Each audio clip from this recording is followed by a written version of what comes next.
તો વિદ્યાર્થી મિત્રો, ગયા લેક્ચરની અંદર સંતુલન છે એની તમને થોડીક પ્રાથમિક માહિતી છે એ સમજાવી દઉં કે ધારો કે કોઈ પણ રાસાયણિક પ્રક્રિયા હોય તો એ રાસાયણિક પ્રક્રિયા તમને વ્યાખ્યા મેં સમજાવી હતી કે આપણે એક સામાન્ય પ્રક્રિયા લઈએ A+B, તો બધા વિદ્યાર્થી મિત્રોને ખબર છે કે A+B છે એ શું છે?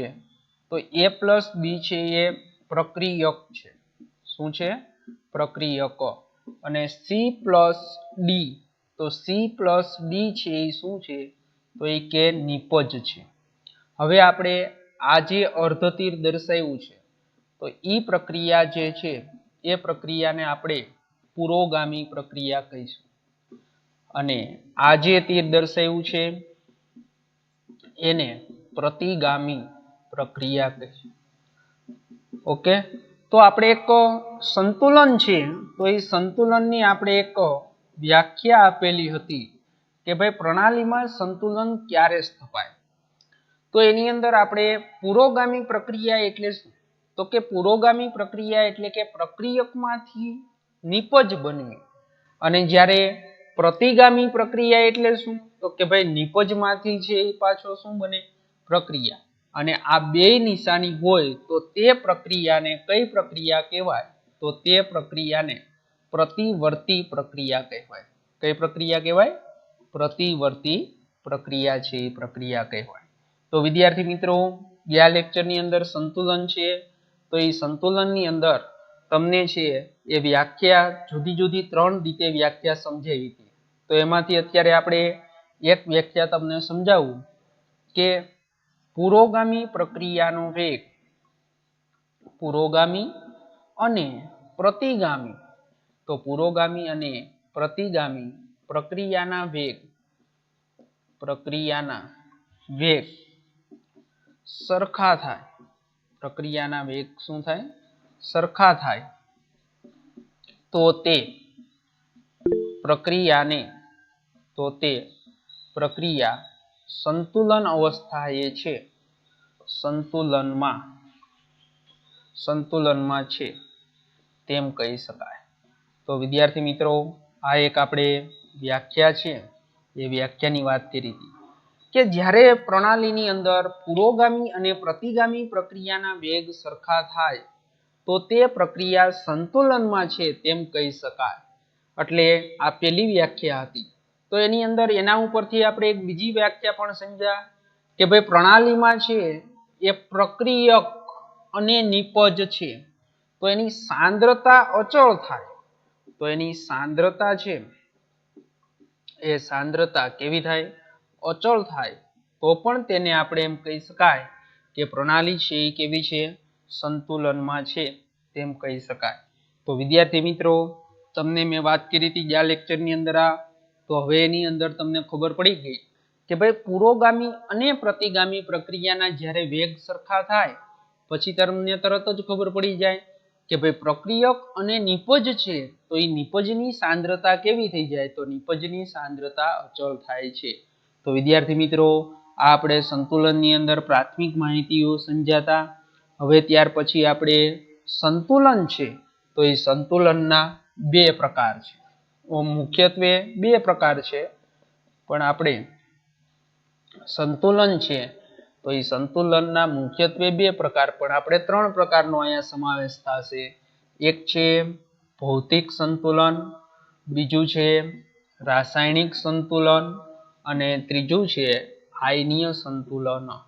તો વિદ્યાર્થી મિત્રો, આપણે આ 3 સંતુલનનો અભ્યાસ છે આ ચેપ્ટરની અંદર કરવાનો છે, અને આ ચેપ્ટરનો ઉપયોગ આપણે 12મા ધોરણની અંદર પણ ઉપયોગ આવશે. સંતુલન છે એ ચેપ્ટર ખૂબ જ મહત્વનું છે. સાથે સાથે JEE અને નીટની અંદર પણ આમાંથી એકાદ 2 MCQ વારંવાર બોર્ડની પરીક્ષાની અંદર અથવા તો JEE નીટની અંદર જોવા મળે જ છે. તો વ્યવસ્થિત રીતે આપણે સમજવાનું છે. તો આ 3 ભાગની અંદર આ જે આપણું ચેપ્ટર વેચાયેલું છે ભૌતિક, રાસાયણિક અને આયનીય સંતુલન, તો એ 3 ભાગનો આપણે છે એ અભ્યાસ કરીશું. હાલો, તો તો પેલું છે ભૌતિક સંતુલન. તો ભૌતિક સંતુલનની મેં ગયા વખતે તમને વાત કરી હતી કે ભાઈ એમાં ભૌતિક જ એટલે ભૌતિક એટલે કે એના સ્વરૂપમાં જ ફેરફાર થાય, તેના બંધારણમાં ફેરફાર ન થાય. તો એવા પ્રકારના સંતુલનને આપણે શું કહેશું? ભૌતિક સંતુલન. અથવા તો આપણે ટૂંકમાં કહેવું હોય તો ખાલી એમ જ કહેવાય કલા રૂપાંતરણ.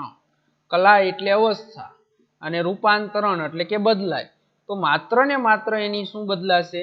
કલા જ છે એ બદલાશે. તો એવા પ્રકારના વિદ્યાર્થી મિત્રો આપણા આ ટેક્સ્ટબુકની અંદર 3 સંતુલનનો અભ્યાસ કરવાનો છે. તો પહેલું સંતુલન છે ઘન પ્રવાહી સંતુલન, બીજું સંતુલન છે પ્રવાહી વાયુ સંતુલન, પ્રવાહીમાંથી શેમાં રૂપાંતરણ થાય? વાયુમાં રૂપાંતરણ થાય. અને ત્રીજું સંતુલન છે ઘનમાંથી છે એ ડાયરેક્ટ શેની અંદર રૂપાંતરણ થાય? વાયુની અંદર રૂપાંતરણ થાય. તો વિદ્યાર્થી મિત્રો આપણે આ 3 જે સંતુલન છે તો એ સંતુલનનો આપણે વિગતવાર છે એ વિગતવાર અભ્યાસ ઉદાહરણ સહ કરવાનો છે. તો હવે એમાંથી આપણું પહેલું સંતુલનનો અભ્યાસ કરીએ, ઘન પ્રવાહી સંતુલન. હાલો હવે બધા જ વિદ્યાર્થી મિત્રોને અહીંયા ધ્યાન. તો આપણો ટોપિક છે 7.1.1. તો એની અંદર ટોપિકનું નામ છે ઘન પ્રવાહી સંતુલન. ઘન પ્રવાહી સંતુલન. હવે આપણે ઘન પ્રવાહી સંતુલનની વાત કરવાની છે. તો એની અંદર જો માત્ર ને માત્ર શું થશે? તો માત્ર ને માત્ર કલા છે એ કલા જ બદલાશે. તો એની અંદર આપણે વાત કરીએ તો ઘનમાંથી શેમાં રૂપાંતરણ થશે? તો ઘનમાંથી છે એ પ્રવાહીમાં રૂપાંતરણ કરવાનું છે. તો એની અંદર આપણે ઉદાહરણ છે એ કોનું લેવાય? તો ઉદાહરણ છે એ આપણે બરફનું ઉદાહરણ લઈએ. તો બરફ એટલે તમને બધાને ખબર છે કે ભાઈ H2O, બરફની અંદર પાણી જ હોય અને પાણીનું અણુસૂત્ર ખબર છે H2O સોલિડ એટલે બરફ થશે. એમાંથી એનું રૂપાંતરણ છે એ રૂપાંતરણ શેની અંદર થશે? તો H2O લિક્વિડમાં. એટલે આ શું થયું? ઘન. અને આ જે છે એ શું થયું? પ્રવાહી. તો ઘન પ્રવાહી સંતુલનના અભ્યાસની અંદર આપણે ઉદાહરણ લેવાનું છે. કોનું ઉદાહરણ લેવાનું છે? બરફનું ઉદાહરણ લેવાનું છે. તો વિદ્યાર્થી મિત્રો આપણે આ સંતુલનની હવે વાત કરીએ તો એની અંદર તમારે એક સારી કક્ષાનો થર્મોસ લેવાનું છે. શું લેવાનું છે? સારી કક્ષાનો થર્મોસ. શું કા તમે સારી કક્ષાનો થર્મોસ લીધો? તો એનું પણ કારણ તમને સમજાવી દઉં કે ભાઈ સારી કક્ષાનો છે એ સારી કક્ષાનો થર્મોસનો ઉપયોગ કરવાનો છે. શેનો ઉપયોગ કરવાનો છે? થર્મોસ. તો સારી કક્ષાનો છે એ આપણે થર્મોસ છે એ થર્મોસનો ઉપયોગ કરીએ તો એની અંદર શું થશે? તો સારી કક્ષાનો થર્મોસ હશે તો આ જે થર્મોસની દિવાલ છે તો એ દિવાલ શું કાર્ય કરશે? તો દિવાલ છે એ સંપૂર્ણપણે કેવી હોવી જોઈએ? ઉષ્મારોધક. એટલે ઉષ્માનું વહન છે એ થવું જોઈએ નહીં. તો વિદ્યાર્થી મિત્રો આ પ્રણાલી માટે આપણે ઉષ્મા છે એ થર્મોસ છે એ ઉષ્માનું કેવું હોવું જોઈએ? સંપૂર્ણ છે એ સંપૂર્ણ એ અવરોધક હોવું જોઈએ. એટલે તે પર્યાવરણને ઉષ્મા આપવું પણ ન જોઈએ અને પર્યાવરણમાંથી તે ઉષ્મા છે એ મેળવવું પણ ન જોઈએ. તો વિદ્યાર્થી મિત્રો આપણે આ થર્મોસ છે એ થર્મોસનું ઢક્કણ ખોલી અને તમે શું કરી શકો? તો થર્મોસના ઢક્કણની અંદર તમે છે એ પહેલા થોડુંક પાણી લો. શું લ્યો? થોડુંક પાણી. હવે થોડુંક પાણી તમે લીધું એની અંદર હવે તમે છે એ શું કરશો? તો બરફના ટુકડા ઉમેરશો. શું ઉમેરશો તમે? બરફના ટુકડા. એટલે બરફના ટુકડા છે એ કેવા સ્વરૂપે છે? ઘન સ્વરૂપે છે. હવે થર્મોસને તમે કઠણથી છે એ ઢક્કણ છે એ બંધ કરી દો. તો બંધ કરી દીધું તો હવે થોડીક વાર પછી છે એ તમને આની અંદર શું થશે? તો આની અંદર સંતુલન સ્થપાશે. કેવી રીતે સંતુલન સ્થપાશે? તો એની અંદર બરફ છે એટલે કે H2O સોલિડ છે એ H2O સોલિડમાંથી શું બનશે? તો H2O છે એ H2O પ્રવાહી એટલે કે લિક્વિડ બનશે, પ્રવાહી સ્વરૂપ. એટલે બરફ ઓગળશે. પણ બરફ ક્યાં સુધી ઓગળશે? કે જ્યાં સુધી પાણી અને બરફનું તાપમાન સમાન થઈ જશે. કોનું? પાણી અને બરફનું તાપમાન સમાન થઈ જશે. ત્યાં સુધી શું થશે? તો ત્યાં સુધી છે એ H2O સોલિડ માંથી H2O લિક્વિડ એટલે બરફમાંથી પાણીમાં રૂપાંતરણ થશે. સમજણ પડી ગઈ? હવે તમે છે એની અંદર શું કરશો તો તમે ત્યાર પછી જોશો તો થોડોક સમય જવા દેશો એટલે પાણી અને બરફનું તાપમાન એક સરખું થઈ જશે. ત્યાર પછી તમે બરફનું દળ, ખાસ અહીં સાંભળજો બધા, બરફનું દળ છે એ કેવું થઈ જશે તો બરફનું દળ છે એ અચળ થઈ જશે. એટલે બરફ છે એ હવે ઓગળતો થઈ ગયો બંધ. એટલે બરફનું દળ છે એ અચળ થઈ જાય એટલે તરત જ તમે કહી શકો કે ભાઈ આ પ્રણાલીમાં શું સ્થપાઈ ગયું છે તો કે ભાઈ આ પ્રણાલીની અંદર સંતુલન છે એ સંતુલન સ્થપાઈ ગયેલું છે. તો વિદ્યાર્થી મિત્રો અહીંયા પ્રણાલીમાં શું સ્થપાઈ ગયું? સંતુલન. એટલે હવે પુરોગામી પ્રક્રિયા અને પ્રતિગામી પ્રક્રિયાનો વેગ કેવો થઈ જશે તો પુરોગામી પ્રક્રિયા અને પ્રતિગામી પ્રક્રિયાનો વેગ છે એ સરખો થઈ જશે. એટલે ત્યાં પણ આપણે એમ કહી શકાય કે આ પ્રણાલીની અંદર શું સ્થપાઈ ગયું છે તો પ્રણાલીની અંદર છે એ સંતુલન સ્થપાઈ ગયું છે. એટલે હવે એક વસ્તુ હું ખાસ તમને સમજાવું છું કે અહીંયા તમે હવે એમ કીધું કે અહીંયા પ્રણાલીની અંદર છે એ સંતુલન સ્થપાઈ ગયું છે. પણ એક વસ્તુ ખાસ યાદ રાખજો, એ આપણે આગળ એક પ્રયોગ દ્વારા પણ જોવામાં આવશે કે સંતુલન સ્થિર હોતું નથી. સંતુલન છે એ સ્થિર હોતું નથી. તો એનો મતલબ શું છે કે ભાઈ સંતુલન સ્થપાઈ ગયું એટલે આપણે એમ કહી શકાય કે ભાઈ બરફનું દળ કેવું થઈ ગયું તો કે બરફનું દળ અચળ થઈ ગયું. પણ આપણે પ્રક્રિયા અંદર છે એ સતત રીતે શું હોય? ચાલુ હશે. અહીંયા નહીં જોવા મળે. અત્યારે આ ઉદાહરણની અંદર નહીં, આના પછીનું હમણાં જે ઉદાહરણ આવશે એની અંદર તમને સમજાશે કે ભાઈ પ્રક્રિયા છે એ સતત ચાલુ હોય છે. તો એ કેવી રીતે હોય કે એની અંદર જેટલા જ પાણીના અણુનું જેટલું જ બરફની અંદર રૂપાંતરણ થાય તેટલા જ બરફના અણુનું રૂપાંતરણ શેની અંદર થાય? પાણીની અંદર થાય. એટલે અંદર ભલે સંતુલન સ્થપાઈ ગયું હોય પ્રણાલીમાં પણ અંદર પ્રક્રિયા છે એ પ્રક્રિયા ચાલુ હશે. પણ એ પ્રક્રિયા કેવી રીતે ચાલુ હશે કે ભાઈ પુરોગામી અને પ્રતિગામી પ્રક્રિયા છે એનો વેગ સરખો હશે. એટલે આપણે અહીં એમ કહી શકાય કે આ સંતુલન સ્થપાઈ ગયું છે. તો વિદ્યાર્થી મિત્રો આ ઘન પ્રવાહી સંતુલનની વાત કરીએ તો હવે આ જે મેં છે એ તમને બોર્ડ ઉપર આકૃતિ દોરી અને સમજાવ્યું. હવે ટેક્સ્ટબુક તમારી સામે હોય તો ટેક્સ્ટબુકના શબ્દ પણ આપણે જોઈ લઈએ. એટલે હું જે બોલ્યો એ જ બધું ટેક્સ્ટબુકમાં આપ્યું છે પણ એની અંદર તમારી સામે રાખો એટલે તમને ખબર પડે કે ભાઈ બરફ અને પાણીને સંપૂર્ણ ઉષ્મારોધક થર્મોસના ફ્લાસ્કમાં એટલે તેમાં રહેલા પદાર્થો અને પર્યાવરણ વચ્ચે કોઈ પણ ઉષ્માનો વિનિમય થવો જોઈએ નહીં. તો 273 કેલ્વિન તાપમાને અને 1 વાતાવરણ દબાણે છે સંતુલન સ્થિતિમાં પ્રણાલી રસપ્રદ લાક્ષણિકતા છે એ લાક્ષણિક ખાસિયતો દર્શાવે છે. તો આપણે અવલોકન કરી શકાય કે સમય સાથે પાણી અને બરફના દળ બદલાતા નથી અને તાપમાન પણ કેવું થઈ જશે? અચળ. છતાં પણ આપણે એમ કહી શકાય સંતુલન છે એ સ્થિર હોતું નથી.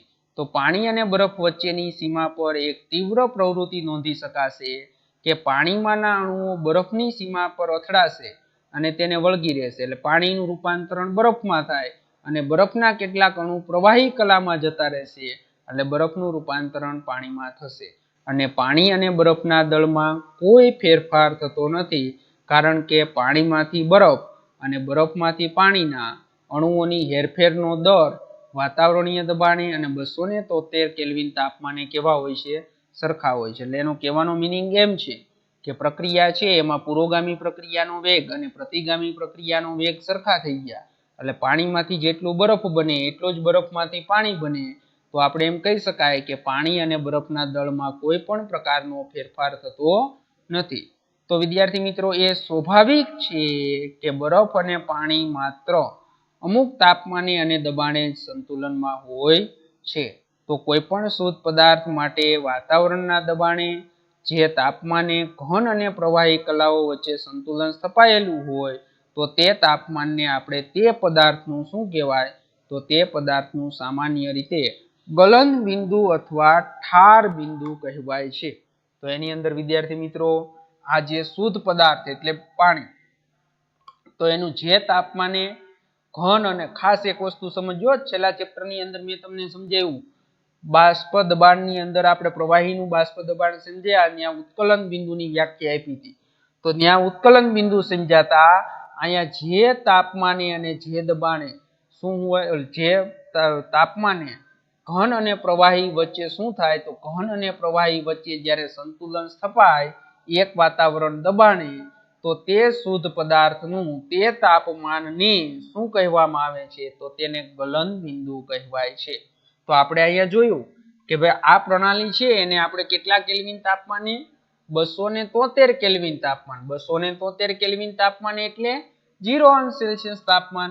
તો આપણે બધાને ખબર છે કે ભાઈ પાણી છે એ પાણીનું ગલન બિંદુ કેટલું છે, તો પાણીનું ગલન બિંદુ 0 અંશ સેલ્સિયસ તાપમાન છે. અને પાણીનું ઉત્કલન બિંદુ છે એ આપણે આગળના ચેપ્ટરની અંદર ભણી ગયા 100 અંશ સેલ્સિયસ તાપમાન છે.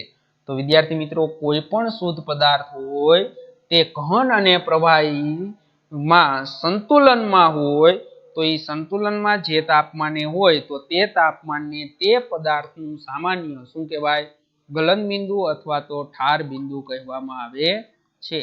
તો એ પ્રણાલી છે એ કેવી છે, ગતિશીલ સંતુલનમાં છે. તેનું નીચે છે અનુમાન કરી શકાય તો બંને એકબીજાથી વિરુદ્ધ પ્રક્રમો એક સાથે જ થશે, એટલે પાણીમાંથી બરફ અને બરફમાંથી પાણી, અને બંને પ્રક્રમો સરખા દરે થતા હોવાથી બરફ અને પાણીના પ્રમાણ એટલે કે જથ્થો કેવો રહેશે, અચળ રહેશે. તો વિદ્યાર્થી મિત્રો, આ પહેલું સંતુલનનો આપણે અભ્યાસ કર્યો, ઘન પ્રવાહી સંતુલન. તો ભૌતિક સંતુલનમાં પહેલું સંતુલન આપણે જોયું ઘન પ્રવાહી સંતુલન. ઓકે, હાલો. તો ત્યાર પછી આપણે વાત કરવાની છે પ્રવાહી બાષ્પ સંતુલન. તો પ્રવાહી બાષ્પ સંતુલન સમજતા પહેલા આપણે શું કરવું છે, તો એ પ્રવાહી બાષ્પ સંતુલન સમજતા પહેલા આપણે એની અંદર છે શું કરશું, તો એની અંદર આપણે એક પ્રયોગ કરી અને તમને સમજાવવું. એટલે એ પ્રયોગ આખો તમે અહીંયા સાંભળશો અને જોશો તમે બોર્ડ ઉપર, એટલે તમને આખો સંતુલન છે એ સંતુલનનો ખ્યાલ આવી જશે. હાલો, તો બીજું સંતુલન આપણે જોઈએ. તો બીજું સંતુલન છે 7.1.2. તો બીજા સંતુલનની આપણે વાત કરીએ, પ્રવાહી બાષ્પ સંતુલન. પ્રવાહી બાષ્પ સંતુલન. તો આપણે પ્રવાહી બાષ્પ સંતુલનની વાત કરવી છે.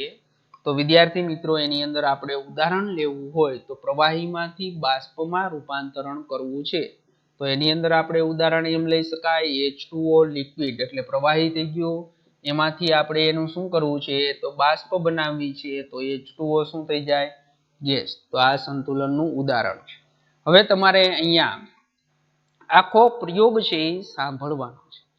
તો એ આખો પ્રયોગ હું અહીંયા તમને સમજાવું છું. તો એ પ્રયોગ તમે ધ્યાનપૂર્વક સાંભળશો એટલે સંતુલન છે એ સંતુલન તમારા મગજની અંદર ઓટોમેટિક છે એ રૂપાંતરિત થઈ જશે. હાલ, હવે આપણે અહીંયા એક લઈએ કાચની પેટી. શું લઈએ આપણે અહીંયા, એક કાચની પેટી. કાચની પેટી સાથે યુ આકારની એક કાચની ટ્યુબ જોડેલી છે, જેને મોનોમીટર કહેવાય. તો આપણે આ જે યુ આકારની છે એ યુ આકારની એક ટ્યુબ લીધી છે. હવે એની અંદર તમે આ યુ આકારની ટ્યુબ છે એમાં તમે અહીંયા પ્રવાહી ભરી દો છો. શું ભરી દો છો, પ્રવાહી. એટલે આ આખી તમારી જે યુ આકારની ટ્યુબ છે, તો યુ આકારની ટ્યુબમાં છે એ શું ભરાઈ ગયું, તો યુ આકારની ટ્યુબમાં અહીંયા પ્રવાહી ભરી દીધું. તમે શું કરી દીધું, પ્રવાહી ભરી દીધું. હવે જો વિદ્યાર્થી મિત્રો, પેલા આ જે યુ આકારની ટ્યુબ છે એ કાચની પેટી સાથે આપણે જોડી દીધી. હવે તમે પેલા આ પાત્રની અંદર છે શું કરો છો, તો આ પાત્રની અંદર એક પેટ્રી ડીશ ની અંદર તમે નિર્જળ કેલ્શિયમ ક્લોરાઇડ શું મૂકો છો, નિર્જળ કેલ્શિયમ ક્લોરાઇડ એટલે CaCl2. તો તમે યુ આકાર છે એની અંદર જે આ આપણી કાચની પેટી છે એમાં તમે કેલ્શિયમ ક્લોરાઇડ અથવા તો ફોસ્ફરસ પેન્ટોક્સાઇડ કલાક સુધી અથવા તો અમુક કલાક સુધી તમે આની અંદર મૂકી દો. એટલે શું થશે કે તમને ખબર છે કે વાતાવરણમાં શું હોય, તો વાતાવરણમાં ભેજ હોય. તો હવે આ નિર્જળ CaCl2 તમે કેલ્શિયમ ક્લોરાઇડનું કામ શું છે, તો તમને બધાને કદાચ ખબર હશે કે આ ભેજ શોષક પદાર્થ છે. કેવો પદાર્થ છે? ભેજ શોષક પદાર્થ. તો આ ભેજ શોષક તમારો જે પદાર્થ છે નિર્જળ કેલ્શિયમ ક્લોરાઇડ, તો તે શું કરશે? તો એ નિર્જળ કેલ્શિયમ ક્લોરાઇડ છે એ આ પાત્રમાંથી ભેજનું છે એ શું કરી નાખશે? શોષણ કરી નાખશે. ભેજનું શોષણ થઈ ગયું. હવે તમારે શું કરવાનું છે? તો હવે આ જે કાચની પેટી છે એને થોડીક તમે ત્રાંસી કરી અને આ નિર્જળ કેલ્શિયમ ક્લોરાઇડની પેટ્રી ડીશ છે એને તમે લઈ લ્યો અને એની જગ્યાએ તમે એક કાચના પાત્રની અંદર છે પાણી ભરીને મૂકી દો ઝડપથી. તો આપણે હવે આ જે કાચની જે પેટી છે એની સાથે મોનોમીટર એટલે કે યુ આકારની ટ્યુબ છે એ યુ આકારની ટ્યુબ આપણે જોડી દઈએ. હાલો રેડી. હવે અહીંયા યુ આકારની ટ્યુબમાં આપણે અહીંયા શું કર્યું છે? પ્રવાહી ભરી દીધું છે. શું ભરી દીધું છે? પ્રવાહી.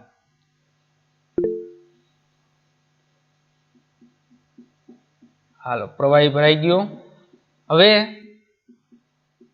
તમે નિર્જળ કેલ્શિયમ ક્લોરાઇડની પેટ્રી ડીશ લઈ અને એની જગ્યાએ તમે શું કર્યું? તો એની જગ્યાએ તમે છે એક કાચની છે કાચની રકાબી અથવા તો એક પાત્રની અંદર છે એ પાત્રની અંદર તમે અહીંયા સુધી છે અહીંયા સુધી પાણી ભરેલું છે એક પાત્ર કાચનું અહીંયા તમે મૂકી દીધું ઝડપથી. પછી આ આપણી જમીન છે ધારો કે અથવા ટેબલ છે, તો આ ટેબલ અને જે આપણું આ કાચનું પાત્ર છે તો એ કાચના પાત્રની ફરતે શું કરવામાં આવશે? તો ગ્રીસ લગાડવામાં આવશે. તો અહીંયા જે પાત્ર છે તો તે પાત્ર અને કાચ વચ્ચે જગ્યા હોય એમાંથી આપણે હવા આરપાર ન જઈ શકે એટલા માટે ત્યાં ગ્રીસ લગાડી દેવામાં આવશે, જેના કારણે પાત્રની અંદર રહેલી હવા છે એ ત્યાં જ રહેશે અને બહારની હવા છે એ ત્યાં જ રહેશે. એટલા માટે આપણે અહીંયા શું કરવામાં આવે છે? ગ્રીસ લગાડવામાં આવે છે. હવે તમે અમુક સમય પછી તમે શું કરશો? તો અમુક સમય પછી તમે અવલોકન કરો છો.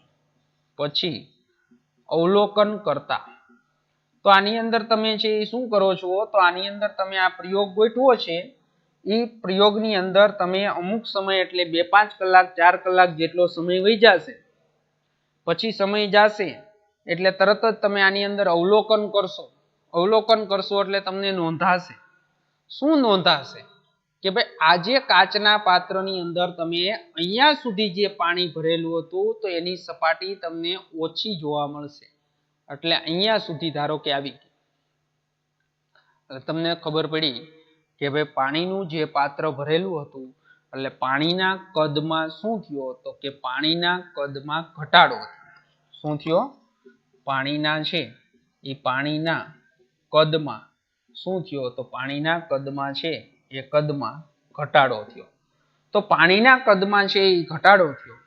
પછી બીજું તમે શું અવલોકન કરશો? તો બીજું અવલોકન તમને એ પણ જોવા મળશે કે મોનોમીટર છે તો એ મોનોમીટરમાં અહીંયાથી પછી હવા પાણીની જે બાષ્પ બનશે એ અહીંયા દબાણ વધારશે એટલે પ્રવાહી છે એની આ ડાબી બાજુનો જે છેડો છે એમાં શું થશે? તો ડાબી બાજુનો જે છેડો છે એમાં પ્રવાહી ક્યાં જશે? તો મોનોમીટરમાં છે એ ડાબી બાજુ. બીજું અવલોકન તમને જોવા મળશે મોનોમીટરમાં ડાબી બાજુના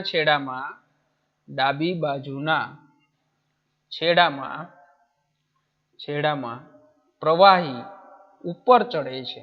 ક્યાં ચડે છે? પ્રવાહી છે ઉપર ચડે છે. હાલો આ બે અવલોકન તમને જોવા મળ્યા.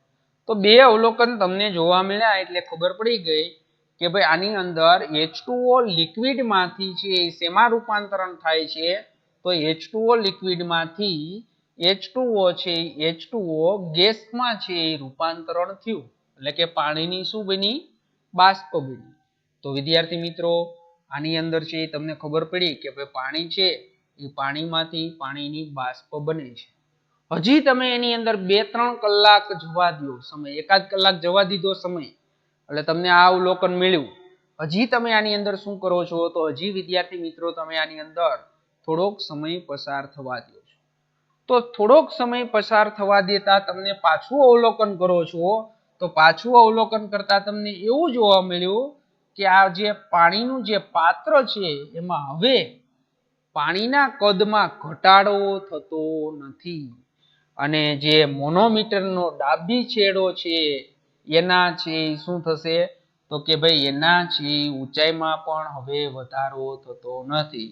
તો જ્યારે હવે એની અંદર છે મોનોમીટરમાં વધારો નથી થતો, ત્યારે એમ કહેવાય કે આ પ્રણાલીમાં છે એ પ્રણાલીમાં શું સ્થપાઈ ગયું? તો આ પ્રણાલીમાં છે એ પ્રણાલીમાં સંતુલન સ્થપાઈ ગયું. શું સ્થપાઈ ગયું? આ પ્રણાલીમાં સંતુલન સ્થપાઈ ગયું. એટલે તમે આ વસ્તુ છે એ અવલોકન પણ કરી શકો કે હવે જ્યારે છે આ તમારો મોનોમીટરની અંદર ડાબી બાજુનો છેડો છે એમાં હવે વધારો થતો નથી, એટલે અહીં શું થઈ ગયું? અહીંયા અચળ. શું થઈ ગયું? અચળ થશે. ત્યારે તમે એમ કહી શકશો કે હવે આની અંદર શું સ્થપાઈ ગયું છે? સંતુલન સ્થપાઈ ગયું છે. એટલે આ પ્રણાલી છે એ પ્રણાલીની અંદર શું થયું? સંતુલન છે સંતુલન સ્થપાઈ ગયું. તો વિદ્યાર્થી મિત્રો એની અંદર કે ભાઈ H2O તમારી પાસે લિક્વિડ હતું, એમાંથી શું બન્યું? તો કે ભાઈ H2O છે ગેસ બન્યો, બાષ્પ બન્યો. તો આ જે પ્રક્રિયા થઈ તો એ પ્રક્રિયાનું નામ કહેવાય બાષ્પીભવનની પ્રક્રિયા. શું કહેવાય ને? બાષ્પીભવનનું દર એટલે બાષ્પીભવનની પ્રક્રિયા. હવે શું થશે કે ધારો કે અહીંયા અથવા તો અહીંયા જે પાણીની બાષ્પ છે એ પાણીની બાષ્પ શું કરશે? તો પાણીની બાષ્પ આ પ્રવાહી સાથે અથડાશે, અને એ પાણીનો અણુ જે બાષ્પનો અણુ છે એ આ પ્રવાહીને વળગી રહેશે. તો વળી પાછો અહીંથી એક અણુ છે એ પાછો શું થશે? તો કે ભાઈ પાછો છે એ બાષ્પ કલાની અંદર રૂપાંતરણ થશે. એટલે જેટલો છે એ શું થાય? બાષ્પીભવન જેટલા અણુઓનું થશે એટલા જ અણુઓનું સંઘનન. સંઘનન એટલે કે ભાઈ H2O ગેસમાંથી H2O લિક્વિડની અંદર જે રૂપાંતરણ થવાની પ્રક્રિયા છે એને કહેવાય સંઘનનનો દર. શું થાય? એને કહેવાય સંઘનનનો દર. તો વિદ્યાર્થી મિત્રો કે હવે તમને ખબર પડી ગઈ કે ભાઈ બાષ્પીભવનનો દર અને સંઘનનનો દર શું થાય? સરખો થાય. તો તે પ્રણાલીની અંદર શું સ્થપાયેલું છે? તો તે પ્રણાલીની અંદર સંતુલન છે એ સંતુલન સ્થપાયેલું છે તેમ કહી શકાય. રેડી? તો વિદ્યાર્થી મિત્રો આ પ્રયોગ ઉપરથી વધારે તમને સમજાશે સંતુલન કોને કહેવાય. તો એની અંદર આ જે પ્રક્રિયા છે એ સંતુલન સ્થપાઈ ગયું. એટલે જો મોનોમીટરની અંદર ડાબી બાજુના છેડામાં હવે પ્રવાહી ઉપર નહીં ચડે, પણ એની અંદર પ્રક્રિયા બંધ નથી થઈ જતી પ્રણાલીમાં. એક વસ્તુ ખાસ યાદ રાખજો, હજી આપણે એક આગળ પ્રયોગ આવશે, એ પ્રયોગની અંદર હું તમને સમજાવીશ કે ભાઈ કોઈ પણ પ્રણાલીમાં સંતુલન સ્થપાઈ ગયું હોય એટલે એવું નહીં સમજી લેવાનું કે ત્યાં પ્રક્રિયા બંધ થઈ ગઈ છે. પ્રક્રિયા ચાલુ જ હોય, પણ માત્ર ને માત્ર શું થયું હોય કે ભાઈ પુરોગામી પ્રક્રિયા અને પ્રતિગામી પ્રક્રિયા છે તો એ પ્રક્રિયાનો વેગ કેવો થઈ ગયો હોય? સરખો થઈ ગયો. એટલે આપણા પ્રક્રિયક અને નિપજ છે એના દળ કેવા થઈ જાય, અથવા તો એની સાંદ્રતા છે એ કેવી થઈ જાય? અચળ થઈ જાય. ઓકે, સમજણ પડી? હાલો ટેક્સ્ટબુકમાં આપણો આ પ્રયોગ છે ત્યાં સુધી હું તમને સમજાવી દઉં, પછી પાછું આગળ છે એક નાનો એવો પ્રયોગ, એ પણ તમને પાછો સમજાવું. હાલો તો આ ટેક્સ્ટબુકમાંથી આ પ્રયોગ જોઈએ આપણે કે આ સંતુલન આપણે સારી રીતે સમજી શકશે. કારણ કે જો આપણે એક પારદર્શક પેટીનું ઉદાહરણ લઈએ તો જેમાં પારો ભરેલ યુ નળી, જેને આપણે યુ આકારની નળી હતી એને આપણે શું કીધું હતું? મેનોમીટર હોય છે.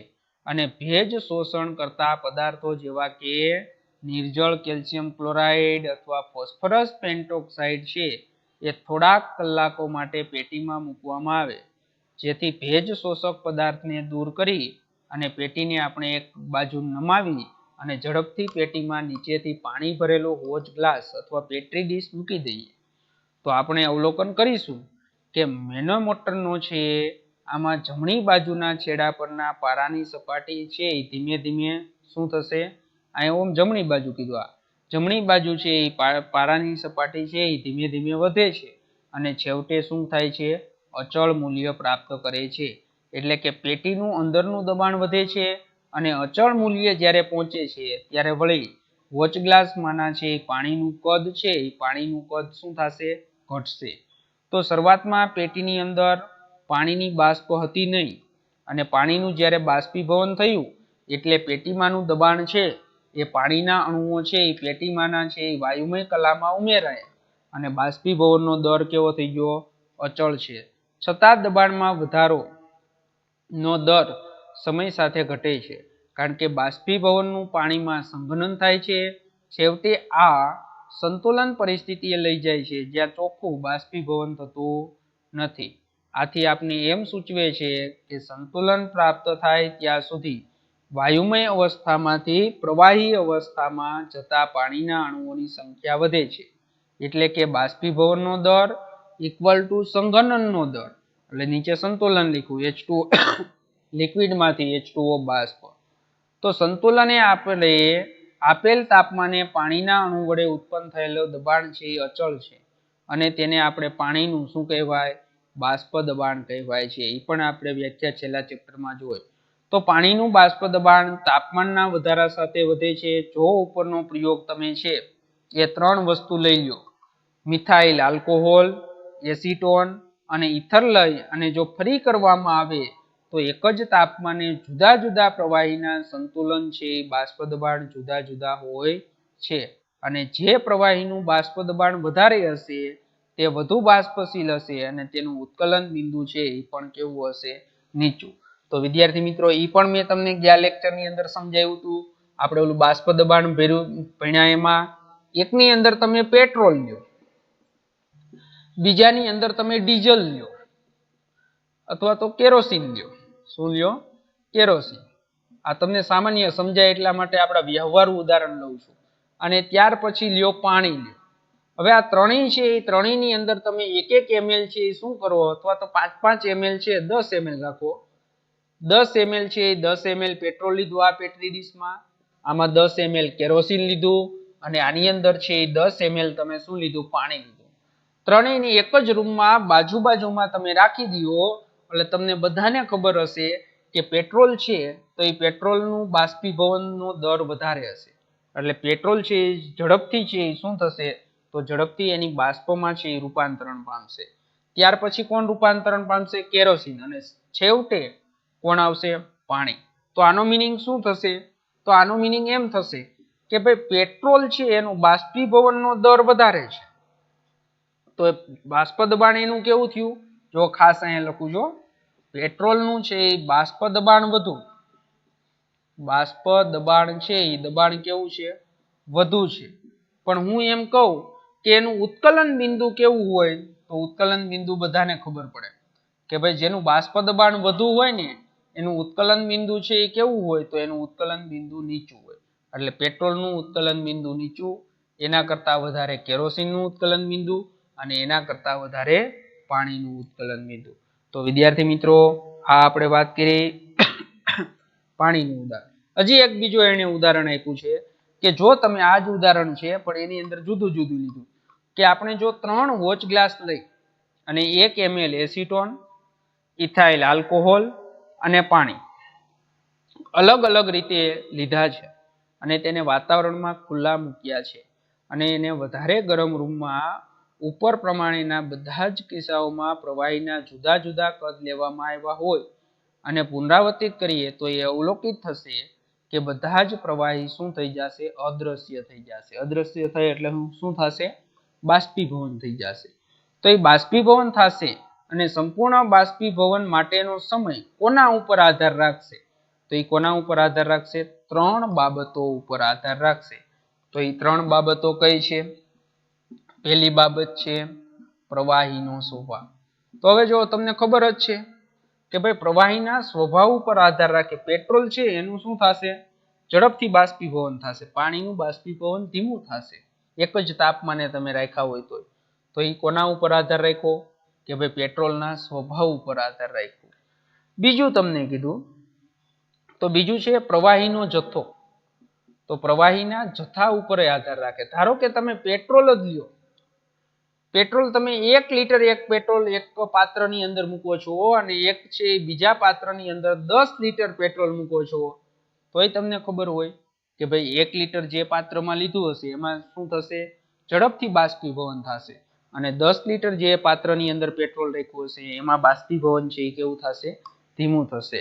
એટલે બીજું કોના ઉપર આધાર રાખશે, પ્રવાહીના જથ્થા ઉપર પણ આધાર રાખશે. અને ત્રીજો મુદ્દો છે તાપમાન પર પણ આધાર રાખશે. તો તમને બધાને ખબર છે કે ભાઈ શિયાળામાં છે એ શું થાય, તો શિયાળામાં છે એ તમને ખબર છે તાપમાન નીચું હોય તો બાષ્પીભવન નીચું થાય, અને ઉનાળાની અંદર છે એ બાષ્પીભવન કેવું થશે, વધારે થશે. તો સંપૂર્ણ બાષ્પીભવન થવા માટે આ 3 ફેક્ટરો છે એ કાર્ય કરે છે: પ્રવાહીનો સ્વભાવ, પ્રવાહીનો જથ્થો અને તાપમાન. ઓકે, હાલો.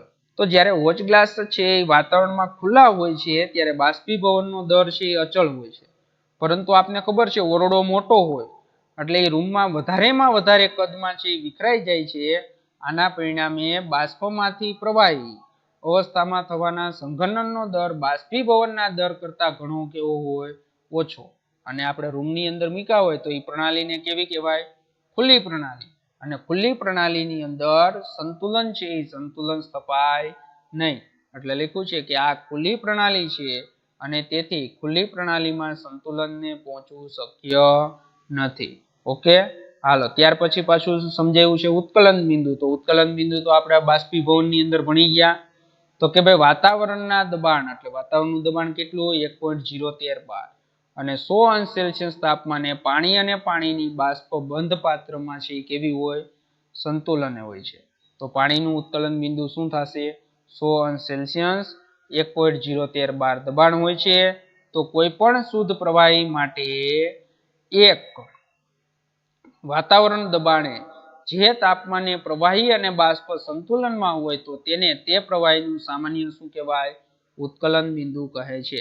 તો હમણાં જેમ તમને ગલન બિંદુની વ્યાખ્યા સમજાવી એવી જ રીતે કોની એવી, ઉત્કલન બિંદુ. અને ઉત્કલન બિંદુની વ્યાખ્યા આપણે ક્યાં ભણી ગયા છીએ, છેલ્લે આપણે દ્રવ્યની અવસ્થા ચેપ્ટર જોયું એમાં પણ ભણી ગયા છીએ. તો પ્રવાહીનું ઉત્કલન બિંદુ વાતાવરણના દબાણ પર આધાર રાખે છે. કીધું હતું ને તમને કે ભાઈ તમે અહીંયા છે પાણીને ઉકાળો અને જુનાગઢના ગિરનાર ઉપરની ટોચ ઉપર જઈ અને પાણી ઉકાળો તો શું થશે કે જેમ તમે ઊંચાઈ પર જશો તો શું થશે, વાતાવરણનું દબાણ ઘટશે. તો વાતાવરણનું દબાણ ઘટશે તો ઉત્કલન બિંદુ છે એ પણ શું થાય, ઘટે.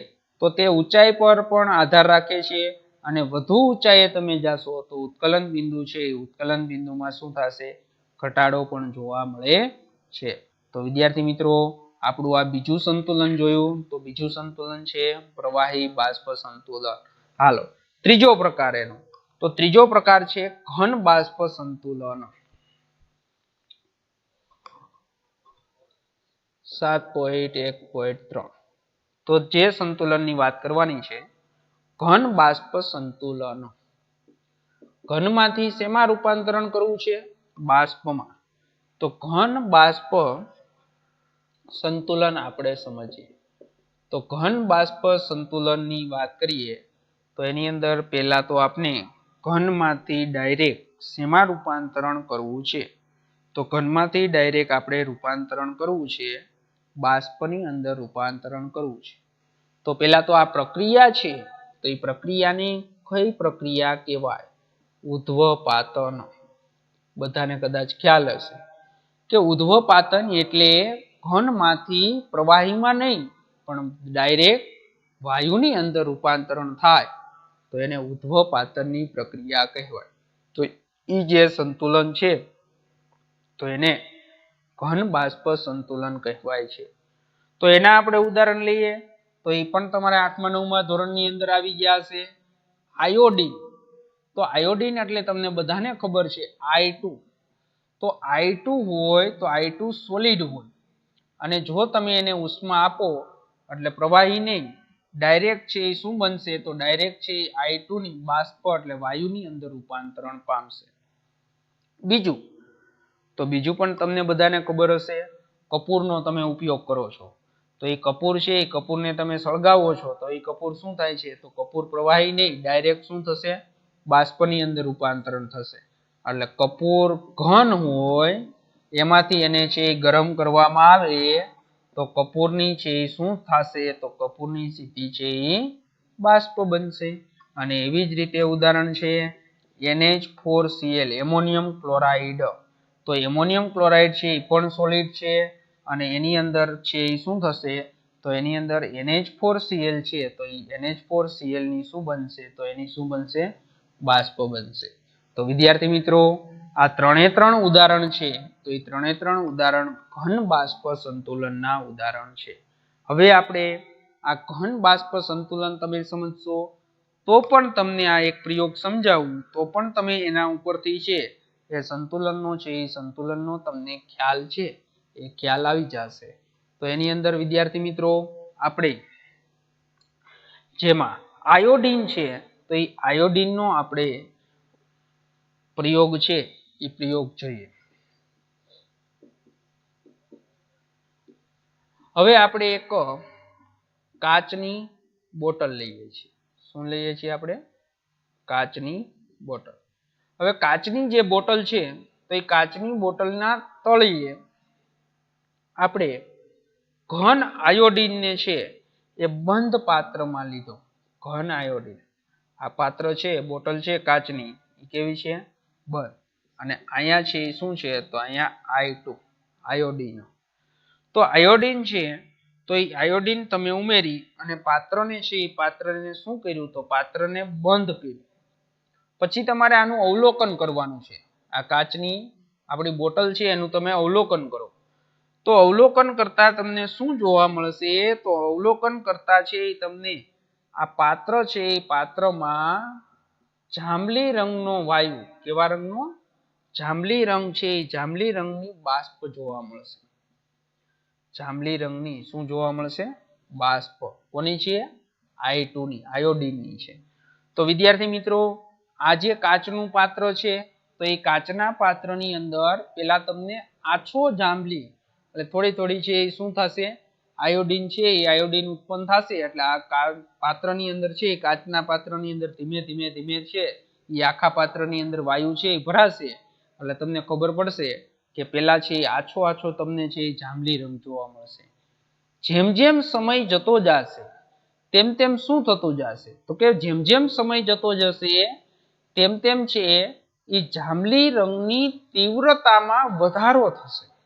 શું થશે જેમ સમય જતો જશે તેમ જાંબલી રંગની છે તો એ જાંબલી રંગની તીવ્રતા છે તો એ તીવ્રતા એટલે ઘાટો.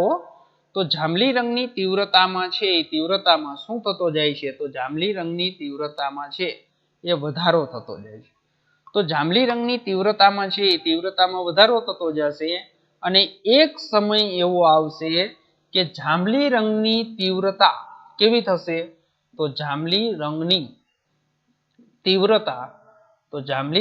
તીવ્રતા છે એ અચળ થઈ જશે. પછી કદાચ તમે એને 2 દિવસ રાખશો 5 દિવસ રાખશો કે 10 દિવસ રાખશો જેટલો ઘાટો રંગનો જાંબલી રંગનું પાત્ર જોવા મળશે એટલું જ પાત્ર જોવા મળશે. તો તરત જ તમને ખબર પડી ગઈ કે ન્યા આ પ્રણાલીની અંદર છે શું સ્થપાઈ ગયું તો આ પ્રણાલીની અંદર છે એ સંતુલન છે એ સંતુલન સ્થપાઈ ગયું છે. તો વિદ્યાર્થી મિત્રો આ ઉદાહરણ છે એ કોનું છે તો આ ઉદાહરણ છે ઘન બાષ્પ સંતુલન. એટલે I2 ઘન છે એમાંથી શું થશે તો એમાંથી I2 છે એની બાષ્પ બનશે. શું બનશે બાષ્પ બનશે. તો એની અંદર શું થશે તો એની અંદર પણ વિદ્યાર્થી મિત્રો સંતુલન સ્થપાઈ જાય એટલે પુરોગામી અને પ્રતિગામી પ્રક્રિયાનો વેગ કેવો થઈ જાય સરખો થઈ જશે. તો પુરોગામી અને પ્રતિગામી પ્રક્રિયાનો વેગ તો સરખો થઈ જ ગયો પણ સાથે વિદ્યાર્થી મિત્રો કે જેટલા અણુ આયોડીનના એની બાષ્પમાં રૂપાંતરણ થાય છે તેટલા જ અણુઓ છે તેની બાષ્પમાંથી ઘનની અંદર રૂપાંતરણ થાય છે. એટલે આપણે એમ પણ કહી શકાય કે કોઈ પણ પ્રણાલીમાં સંતુલન સ્થપાયેલું હોય પરંતુ તે પ્રક્રિયા છે સ્થિર હોતી નથી. એટલે સંતુલન છે એ હંમેશા ગતિશીલ હોય છે. તો વિદ્યાર્થી મિત્રો આપણે ઘન અને બાષ્પ સંતુલન પણ ટેક્સ્ટબુકમાંથી શબ્દ જોઈ લઈએ. તો હવે આપણે એક એવી પ્રણાલી લઈએ જેમાં ઘન ઉધ્વપાતન પામી અને બાષ્પ કલામાં ફેરવાય છે. તો આપણને ઘન આયોડીનને બંધ પાત્રમાં લઈએ તો થોડી વાર પછી પાત્ર જાંબલી રંગની બાષ્પથી ભરાઈ જશે અને રંગની તીવ્રતા સમય સાથે વધશે અને અમુક સમય પછી રંગની તીવ્રતા કેવી થઈ જશે? અચળ થઈ જશે. અને આ તબક્કે આપણે એમ કહી શકાય કે સંતુલન પ્રાપ્ત થયેલ હોય છે. તો આમ ઘન આયોડીન ઉધ્વપાતન પામી અને આયોડીન બાષ્પમાં છે એ બાષ્પમાં ફેરવાય છે અને આયોડીનની બાષ્પ સંઘનન પામી અને ઘન આયોડીનમાં આપે છે. તો આ સંતુલન આ પ્રમાણે દર્શાવી શકાય. તો એના બે પણ ઉદાહરણ આપણે આગળ કીધા, કપૂર અને એમોનિયમ ક્લોરાઇડ. તો વિદ્યાર્થી મિત્રો, આજે આપણે ભૌતિક સંતુલન છે તો એ ભૌતિક સંતુલનના 3 પ્રકાર પણ ભણ્યા. ઘન પ્રવાહી સંતુલન, પ્રવાહી બાષ્પ સંતુલન અને ઘન બાષ્પ સંતુલન. તો આ 3 પ્રકાર છે એ આપને આવડવા જોઈએ. હવે વાયુઓમાં પ્રવાહીનું જે વિલયનું સમાવેશ કરતા બે જે અલગથી આપને સંતુલન આપ્યા છે, પ્રવાહીમાં ઘન અને પ્રવાહીમાં વાયુ, તો એ આપણે આવતા લેક્ચરની અંદર અભ્યાસ કરશું. તો અહીંયા સુધી દરેક વિદ્યાર્થી મિત્રોને કમ્પ્લીટ તૈયાર થઈ જવું જોઈએ.